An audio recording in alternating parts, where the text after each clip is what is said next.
He was a man of taqwa, God consciousness, epitomized in all his actions and words.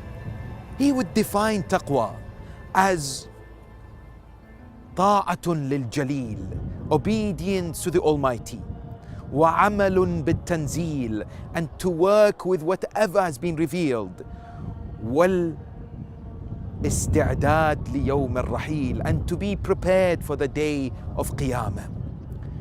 He was a man that was not only born in the house of Allah, martyred in the house of Allah, but he was all the epitome of Tawheed and the oneness of the Almighty subhanahu wa ta'ala. The voice of human justice. The man who would seek to implement Allah subhanahu wa ta'ala's laws everywhere around, wherever he would deal with people. Once he saw, whilst walking with Qambar, a family that were in distress. He went to help this particular lady with her orphans. He prepared the food for them. He played with the children. And when Qambar, his servant, said, "Oh Master Ali, why did you do this?" He said, "I saw them crying.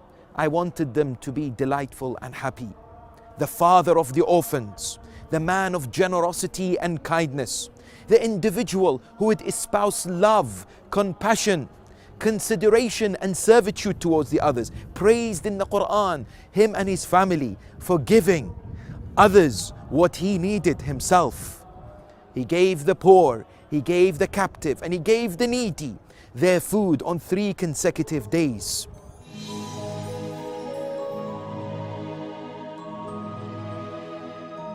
Here we have an Imam who would teach us and say famously, people are of 2 kinds, الناس صنفان أما أخ لك في الدين أو نظير لك في الخلق. People are either your brothers in faith or equals in humanity.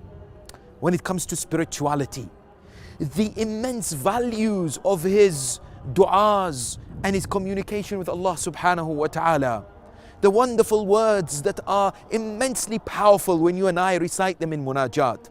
When it comes to his brilliant courage and his valor, and the fact that he was the most important companion of the Holy Prophet of Islam in every single battle.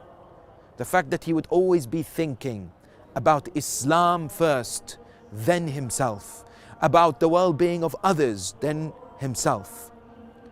Ali Ibn Abi Taleb was a man of God, a man chosen by Allah, dedicated his life to Allah, was martyred for Allah, and today a visitor who comes here pays their respect to Ali Ibn Abi Taleb, seeks that goal of being close to Allah subhanahu wa ta'ala, serving Allah subhanahu wa ta'ala, being of ibadullah, just as perfectly as the commander of the faithful, Ali Ibn Abi Taleb indeed was.